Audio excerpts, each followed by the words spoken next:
Luka hati itu perasaan yang tidak nyaman yang kita simpan.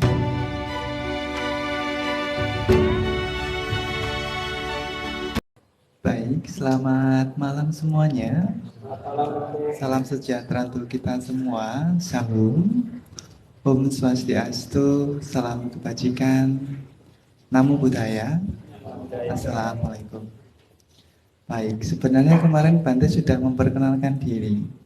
Mungkin di sini saya ada teman yang penggiat spiritual. Saya sangat senang sekali bersama penggiat spiritual. Jadi izin mungkin Bante memperkenalkan dirinya singkat. Matur suwun. Ya, nama saya Biku Sunanda Wamsa.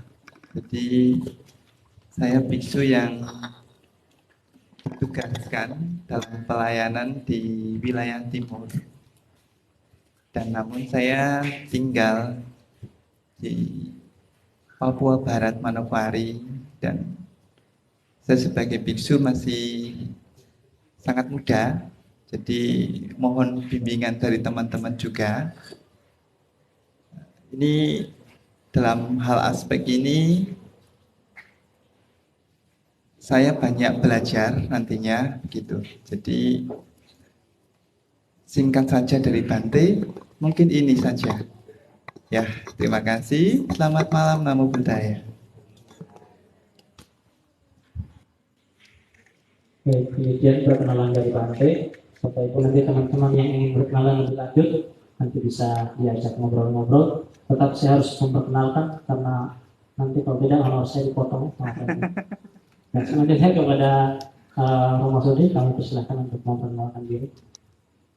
Bapak Ibu, saudara-saudari, selamat malam. Namo Buddhaya, Shalom, Om Shanti. Saya di Nabiri ini baru 3 tahun, tetapi juga banyak mondar-mandir Jakarta di sini. Jadi di sini kadang sebulan, 2 bulan, 3 bulan, di Jakarta sebulan, 2 bulan, 3 bulan. Traveling banyak. Tapi saya senang sekali ketika di sini saya cari-cari di Google mana wiharanya, saya ketemu di sini. Dan saya boleh ketika Waisak kemarin datang bersama-sama. Setiap kali saya pergi ke kota yang lain, kalau ada kesempatan saya mengunjungi tempat-tempat seperti ini. Karena perasaan saya ini, saya seperti setiap kali pulang ke rumah. Jadi ketika saya masuk di sini, saya juga merasa ini rumah saya.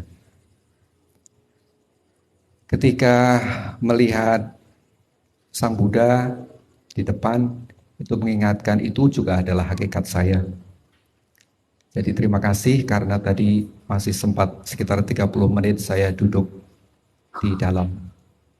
Terima kasih. Baik, jadi saya di sini bekerja membantu di pendidikan, tetapi saya juga aktif untuk memberi retreat meditasi untuk masyarakat umum. Kalau di Jawa Tengah, di Muntilan, kami sering bersama dengan Bante Panyavaru menggunakan wihara, ya, di Mendut, ya. Kalau di beberapa di tempat-tempat lain kami mencari tempat yang sesuai. Dan saya mendapatkan banyak inspirasi dan kekuatan yang saya timba dari Sang Buddha. Dan saya bisa mengatakan sekarang bahwa tanpa Sang Buddha saya tidak menjadi seorang Kristiani yang mendalam. Itu perkenalan saya untuk awal. Terima kasih. Ya, terima kasih Romo. Sangat menarik ya tentang Romo, nanti kita gali lebih jauh tentang beliau. Baik, kita langsung masuk saja karena waktu juga semakin malam. Materi kita adalah tentang menyembuhkan luka hati. Apa sih definisi tentang menyembuhkan luka hati ini? Atau ada tips-tips atau bagaimana sih cara-cara menyembuhkan luka hati? Nah, kita langsung saja kepada pembicara kita. Kami persilakan kepada Yang Mulia Bante untuk terlebih dahulu memberikan pemaparan.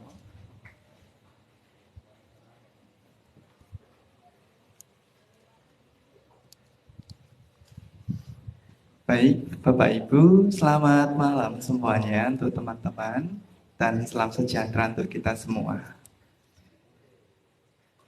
Hari ini kita berbincang, sharing berkenaan tentang menyembuhkan luka hati.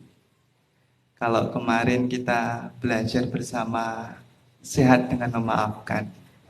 Kalau teman-teman mengikuti dari awal, sebenarnya ini saling terkait. Sebab problem dari diri kita itu sebenarnya bukan dari objek luar saja, lebih banyak dari dalam diri kita.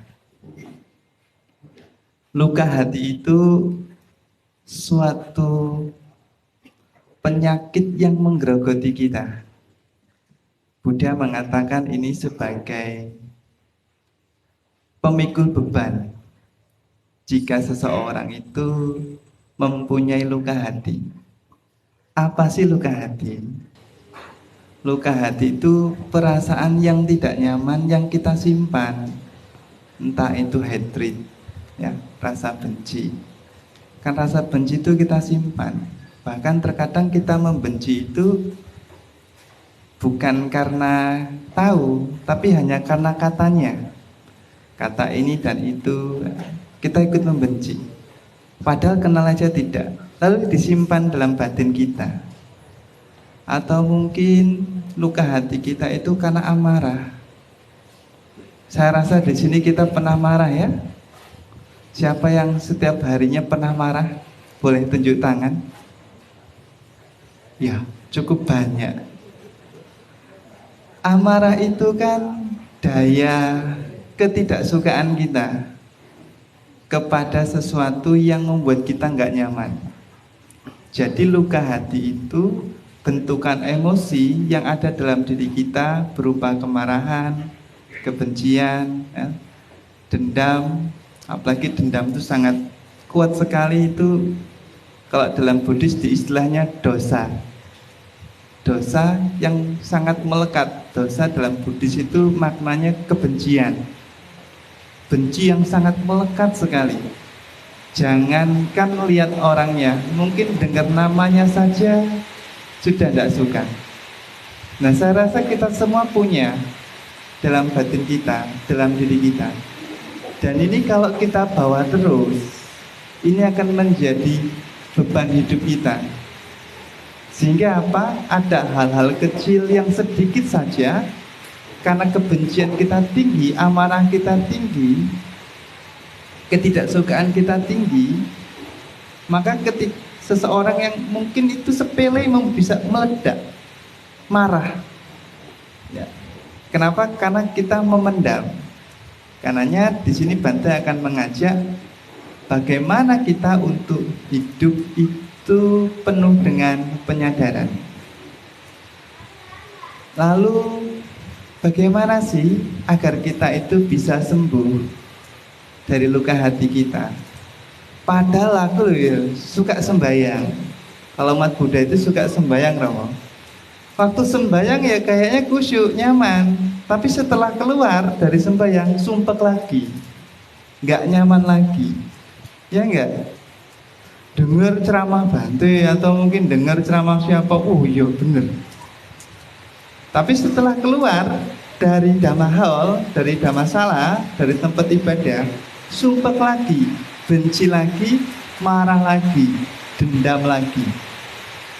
Kenapa itu ada? Karena terekam dalam batin kita. Ini dalam Buddhis dikatakan dosa mula cita, yaitu kebencian, amarah yang benar-benar melekat pada batin, pada hati. Nah, langkah pertamanya bagaimana? Jadi langkah pertama yaitu kita harus punya penyadaran. Penyadaran terhadap apa? Menyadari bahwa kita itu punya emosi yang kuat, emosi yang menggerogoti batin kita. Kalau kita mau marah, lalu kita sadar, ini melukai hatiku dan melukai orang lain, maka kesadaran ini akan membantu diri kita untuk meredakan sedikit. Nah, penyadaran ini bukan hanya pada waktu kita ibadah, tapi dalam setiap aktivitas kita. Sadarilah emosi kita. Lu Bante, ketika aku marah tuh hilaf lu Bante, banyak setan yang mengganggu kan gitu. Ya, nyala setan itu. Tapi sebenarnya kan sesungguhnya hantunya dalam diri kita sendiri. Kalau kita marah, kita tahu kita sedang marah, maka kita akan punya rasa malu. Ini nggak bagus untuk diriku, nggak bagus untuk orang lain. Maka kita akan menarik diri. Dengan begitu kita tidak akan membuat luka 2 kali. Nah, kalau sudah ada penyadaran, menyadari bahwa kita punya emosi negatif dalam diri kita, ya sadari juga bahwa kita punya emosi yang positif. Kembangkan ini. Kalau dalam Buddhis ada istilahnya itu metta, yang sering digunakan buat nama ya, namanya anaknya Romo Toto ini metta. Metta itu artinya apa? Ya cinta. Kalau diri kita benar-benar cinta pada diri kita ini, pada kehidupan kita sendiri, seharusnya kita nggak akan melukai diri kita dengan marah-marah. Kan kalau kita marah-marah, itu melukai diri kita tidak? Melukai. Ya seperti Buddha sampaikan, istilah itu, kita itu kalau marah, benci, dendam, dan sebagainya, merasa terjolimi, merasa sebagainya, itu melukai diri kita sendiri. Seperti kita memegang batu yang terbakar, bola batu yang terbakar atau bola besi yang terbakar, yang mau kita lemparkan ke orang lain. Sebelum ini melukai orang lain, siapa yang terluka dulu? Diri kita sendiri. Karena itu sadarilah, sadari ada benih-benih bija negatif, emosi negatif. Lalu sadari kita juga punya benih-benih yang positif. Kembangkan ini, yaitu cinta diri kita. Bantu singkat saja. Yang selanjutnya yaitu kita harus menyadari bahwa kita ini masih punya nafas. Biasa kalau ada tensi yang sedikit nggak nyaman dalam batin saya, karena meskipun biku ya manusia, putu jana, masih tahap belajar. Itu saya biasa duduk rileks, tarik nafas, pelan-pelan mengamati nafas.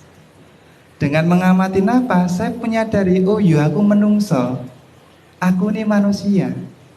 Kalau sadar kita itu bahwa diri kita seorang manusia, ya seharusnya kita tidak mengeluarkan daya hewani. Daya hewani itu apa? Ya emosi-emosi yang negatif, yang melukai diri kita sendiri ataupun orang lain. Menyadari nafas, aku masih bisa bernafas, aku masih bisa punya waktu untuk memperbaiki diri. Sehingga kita punya 2 sudut pandang nantinya, yaitu ternyata menyimpan luka hati itu menyakiti saya dan menyakiti orang lain. Kalau saya marah itu menyakiti orang lain, lalu saya simpan, menyakiti orang lain juga. Dan kalau ini kita sudah punya penyadaran di sini bahwa kita punya nafas, ya dimanapun kita berada, kita punya waktu untuk hening, samadhi. Kalau Ajahn Chah mengatakan, tidak ada orang yang tidak bisa meditasi, semua orang bisa meditasi. Hanya orang yang telah mati yang nggak bisa meditasi. Sebabnya apa? Sebabnya meditasi ya menggunakan nafas kita, penyadaran terhadap nafas. Coba nanti Bapak Ibu boleh praktekkan. Mau marah, sadari ini energi marah ada. Tarik nafas, hembuskan pelan-pelan, rilekskan badan. Tension kita pelan-pelan turun. Jadi bisa berpikir jernih. nggak ngasal saja. Lalu yang terakhir, bangunlah ketenangan dan kesadaran. Kenapa? Karena ketenangan itu menyembuhkan, kesadaran itu membuat kita dewasa. Tenang itu menyembuhkan batin kita, Sadar, eling, penyadaran itu membuat kita lebih dewasa secara batin, bukan tubuh saja. Kalau tubuh ini sudah menua, ya dewasa. Tetapi kalau masih marah-marah, hal kecil kita marah-marah dan sebagainya, menyimpan terus itu, dimaki-makinya tahun lalu sampai sekarang masih ingat terus, artinya batin kita belum dewasa. Karena itu kita harus membangun ketenangan. Caranya gimana, Bante? Ambillah momen-momen waktu kita itu yang 24 jam ini untuk diam dan tenang. Sebab kenapa? 24 jam kita itu kan ribut terus, rame terus. Kita tuh rame terus. Meskipun sendiri pun ya tetap rame sendiri. Di mana ramenya? Di pikiran kita. Coba kita majam sedikit. Ketika majam sedikit, wis itu macam-macam. Kayak nonton sinetron gak selesai-selesai. Tidak punya ketenangan, sulit. Makanya kemarin ketika kita retreat vipassana, itu ada satu yogi bilang, Bante, aku ini menderita bukan karena sakit tubuh, tapi batinku ini nggak bisa tenang. Ya kan? Kita kan gitu, mau tidur pun masih mikir, ribut terus, besok mau ngapain ya, besok mau masak apa ya, besok mau makan apa ya. Padahal kan besok, saat ini wayahe tidur. Akhirnya apa? Tahu-tahu kok sudah malam, lupa untuk tenang. Karena itu bangunlah ketenangan. Ambillah momen-momen diri kita dalam sehari itu untuk tenang. Entah itu teman-teman mau metode meditasi, metode sholat, ya, atau tahajud, ya, atau mungkin metode rosario mungkin ya, Pastor ya, itu bisa. Atau Bantu kurang paham ya, nanti ini kan. Yang penting metode sesuai dengan keyakinan kita yang membantu ketenangan. Ambillah ya, syukur-syukur bisa 1 jam. Kalau enggak bisa 1 jam ya minimal 30 menit. Enggak bisa 30 menit Bante, ya minimal 10 menit lah dalam aktivitas Anda. Ya mungkin Anda bekerja 4 jam, gunakan waktu 10 menit untuk relax, tenangkan batin kita. Gitu. Baru berikan penyadaran penuh pada apa? Pada aktivitas dari pikiran kita. Renungkan benar-benar apa yang kita pikirkan. Perhatikan benar-benar, termasuk ucapan kita. Sebelum berucap itu, sadari kira-kira ini menyakiti orang lain tidak, menyakiti diri saya sendiri tidak. Kalau menyakiti, ya jangan diucapkan. Lalu tindakan kita, penyadaran pada perasaan, pikiran, tindakan, dan aktivitas kita. Berikan penyadaran penuh. Nah ini mungkin momen-momen untuk kita tenang. Karena itu ambillah momen-momen dalam hidup kita yang sibuk ini untuk tenang. Sebentar saja. Dengan begitu kita dapat melihat luka hati kita. Kalau kita dapat melihat secara mendalam, maka kita pelan-pelan dapat menuntaskan, merealisasikan. Inilah perlunya membangun ketenangan. Jadi ini singkatnya cara kita mengobati luka diri kita. Tidak bisa Bante yang langsung bisa bilang, tidak bisa. Hanya diri kita sendiri yang melangkah ke jalan ini. Mungkin itu dari Bante. Atur suwun, selamat malam, namo buddhaya. Terima kasih Bante. Ya, satu poin yang saya catat yaitu bahwa jika seseorang mempunyai luka hati, itu seperti memikul beban kemana-mana. Jadi ketika kita punya luka hati, berarti kita memikul beban itu kemana-mana. Ya, jadi bagaimana sih cara menghilangkannya? Nah, nanti kita bahas lebih lanjut. Selanjutnya pada Mas Sutri kami persilakan untuk memberikan materi tentang menyembuhkan luka hati. Bagaimana sih